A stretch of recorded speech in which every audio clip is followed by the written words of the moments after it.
یو صحابي راځي عمر رضی الله عنه ته د خپل ښځې شکایت لپاره راغی. چې راغی هغه زمانه کې دا کورونه دا دیوالونه واړه واړه دا کور خبرې به بار اورېدلې شوې. ګوري نو عمر رضی الله عنه او ښځې دواړه په جګړه دي او دا ښځه په ډېره تیزه تیزه را روانه ده. عمر رضی الله عنه ته خیر دی او دا دی او هغه دی، هغه کمزورې ورته کاري. دا سړی دې دیوال ته ودرېدو او دا ټولې خبرې واورېدو، بېرته واپس شو.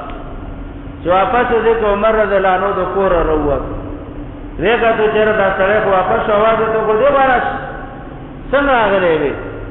یاره ویل دي راغلی وم ښځې راته جګړه وکړله او د ښځې شکایت مې تاسو ته کوو، چونکې ته امیر المؤمنین یې زموږ مشر یې، ما چې زه د خپلې ښځې شکایت تا ته وکړم، خو ما څه چې واورېدله تا او د ښځې چې کوم بحث او جګړه وه، به زه واپس شوم چېرې دا زموږ امیر دی او دا دونه زورور دی چې د مخکې څوک خبره نه شي کولی او ښځه په ده باندې زورور او تکړه ده، زه خو کمزوری سړی مې، ښځه چې به ما تکړه ده بس واپس شوم. عمر رضی الله عنه ته څه جواب ورکوي؟ اگر عمر رضی الله عنه ته فرمایي چې ته کېنه جذباتو کې مه راځه. یو انسان دی ستا د کور څوکیدار دی، یو انسان دی ستا ته اخلی پخلی کوي، تا له کپړې وینځي، ستا د بچو حفاظت چې دی هغه کوي، ستا د کور حفاظت کوي، ستا د مال حفاظت کوي.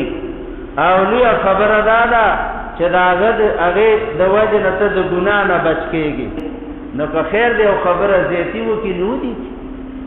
هغه ویل او نه عزتمندو اسلام موږ او تاسو ته ډېر ښایسته د زندګۍ تېرولو لارې ښودلي دي، خو موږ د هغې نه خبر چې دی هغه نه خپل کور هم ځان ته په خپله ګور جوړ کړی دی، خپل کور هم ځان ته په خپله د عذاب ځای جوړ کړی دی.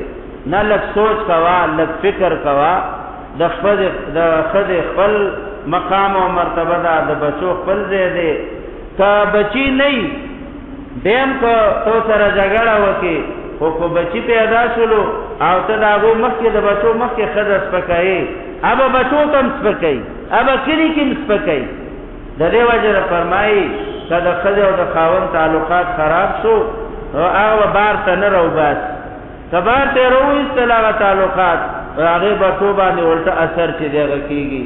الله دې د عمل کولو توفیق راکړي. واخر دعوانا ان الحمد لله رب العالمین.